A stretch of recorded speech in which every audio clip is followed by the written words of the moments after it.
I bindur jam që nuk ka shtet të qëndrueshëm dhe arsim, shëndetësi, çdo fushë tjetës, pa ekonomi të qëndrueshme. Prandaj ne do ta zhvillojmë ekonominë. Ne nuk flasëm me përbuzje ndaj bizneseve.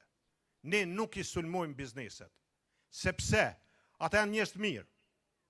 Ata punojnë për veti, punojnë për familjet e tyre, punësojnë njerëz, paguajnë paga, paguajnë tatime.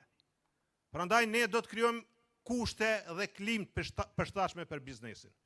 Ne do ta kryjmë reformën e pagesës të TVSH-s.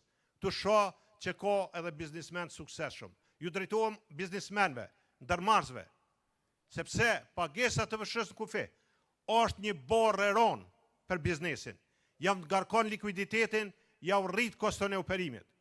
Ne do t'i stimulojmë me grante gjitha bizneset prodhuese dhe bizneset fillestare 30% të investimit.